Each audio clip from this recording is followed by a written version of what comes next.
Hello, friends. This is Dr. Ron's Word of Wisdom, words on leadership, goal setting, productivity, and a whole lot more. Consider it a vitamin or supplement for your mind and your spirit and your heart. I'm glad that you have joined us today. Please subscribe wherever you download podcasts. Today, I want to talk about back to basics.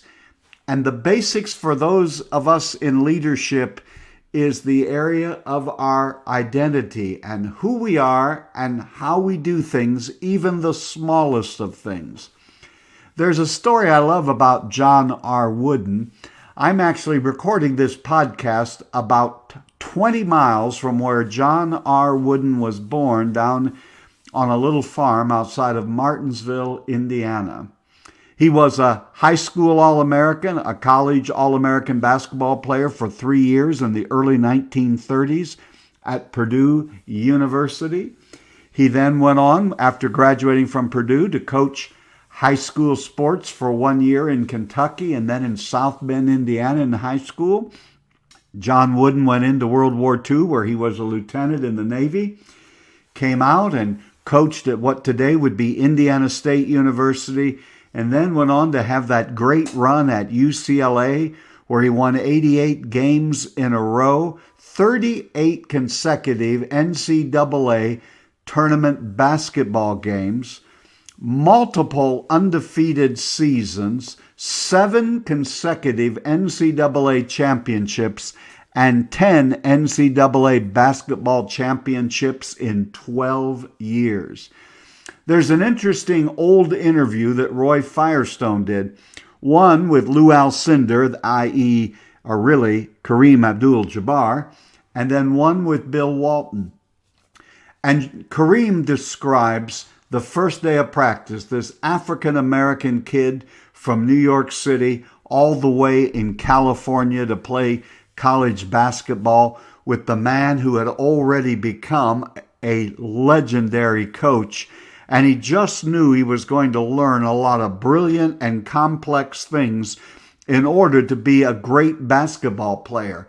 A few years later, when Bill Walton, who was from the San Diego area, came to UCLA, like Kareem Abdul-Jabbar, he knew he would receive great coaching and learn invaluable lessons in the game of basketball that he would take with him into the NBA. So each of them individually at a different time span talk about their first day at college basketball practice, UCLA Bruins. And when Coach Wooden blows the whistle, brings all of the guys together and says, now I want you to sit in a circle on the floor. They all kind of glance a look at each other and wonder, well, we haven't done things like that since we were in kindergarten. And they're sitting there and the coach says, I want you to take off your shoes and your socks. Before we start anything, we are going to learn the proper way to put on your socks and to put on your shoes. And again, they thought, we've been putting on our socks and shoes since we were in kindergarten. What in the world is this all about? I came here to learn to be a championship basketball player, not how to put my socks and shoes on. So he demonstrated by telling them, pull the sock up all the way tight. Rub both the bottom of your foot, the top, to make sure there's no crease or no wrinkle in the sock anywhere. Toes, heel, anywhere. There can't be a wrinkle. And he said, you're probably wondering why. And let me tell you, if you have a wrinkle or a crease in your sock, it can cause a blister. And a blister can get infected. And it could become an injury. And if you have an injury, you'll be sitting on the bench with me. And when I need you to make a key shot or to grab a key rebound or to make a strategic defensive play, instead of being in the game, you'll be on the bench because you didn't put your sock on correctly. He then went on to say, and as you put your sneakers on, your gym shoes on, make sure the laces are even. Lace them all the way up. Tie them good and strong. Tie a double knot because your ankles need that kind of support. And if your shoelace comes untied and you kneel down to tie your shoe, You may miss a play. If you don't keep your ankle stable, you could suffer an ankle injury from something as simple as not tying your shoe correctly. And when I need you to make the play, to make the basket, grab the rebound, make the defensive play, instead of being in the game, you'll be sitting on the bench with me, all because you didn't tie your shoe correctly. As we begin doing things in life, we always want to learn things and know things and grasp things and really improve. But even wherever you are, make sure you've taken care of the basics.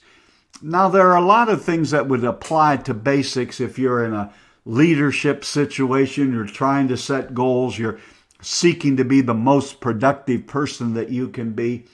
But as a leader, maybe the most basic thing is, do you know who you are? Do you understand your own identity? Are you comfortable in your own skin? Are you comfortable with who God has made you? Doesn't mean you have to be satisfied with where you are, but are you comfortable being you? Listen, be yourself. If God wanted you to be someone else, He would have made you someone else. But He wants you to be yourself. Have you found your purpose? Do you have a plan? Do you have the courage? I'm finding that it really takes courage to be yourself. There is a sense in whatever field of endeavor we go into that we have a tendency to want to copy and mimic and just be like a certain people.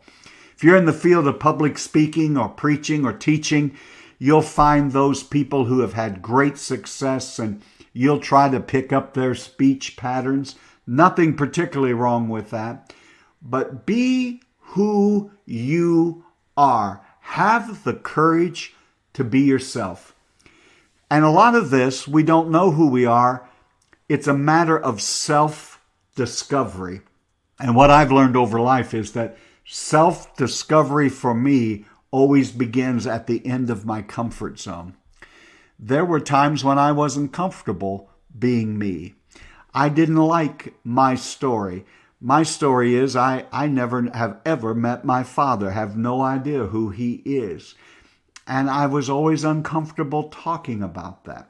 I was always uncomfortable talking about the fact that I didn't come from a well-connected family with means and a lot of other things. Now, there was love, and they cared for me, but a lot of that has gone in to shape me, and I had to discover, who am I? What do I really think? What do I believe? What do I value? You have to know yourself. And self-discovery, learning who you are and where you're going, is not a practice to be completed. It's a posture to take.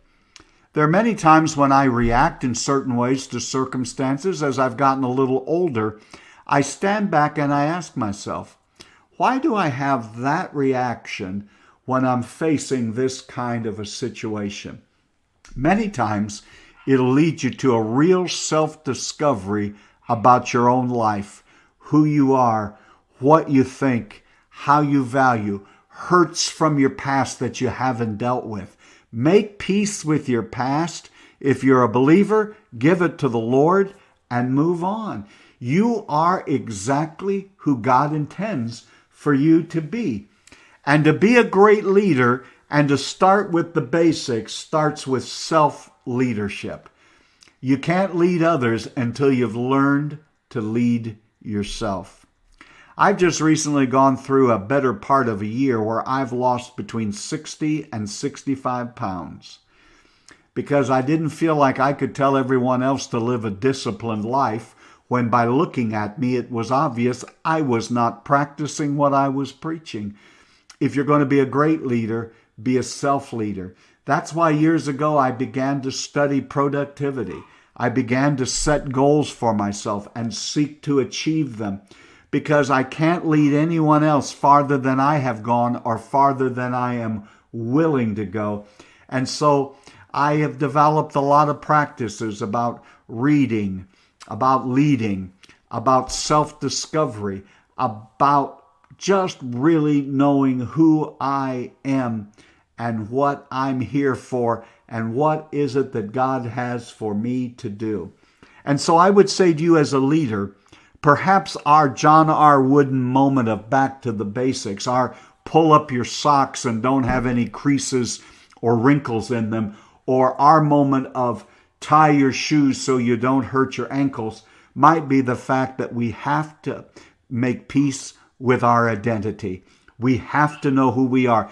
Before you begin any activity of seeking to be a leader and seeking to make a difference, make sure that you understand who you are and what you're about and whose you are, and that no matter what you've done, no matter how many times you've failed in the past, pick yourself up, commit yourself to making needed changes, get things together, do the right things, get back to basics, be yourself, know who you are, be comfortable in your own skin, and continue to grow and stretch and become all that you can be. You've been listening to Dr. Ron's Words of Wisdom on leadership, goal setting, and productivity. My word for you today is back to the basics. Be yourself. You have to be yourself. Everyone else is already taken, and you are an original. Quit trying to be a copy of someone else.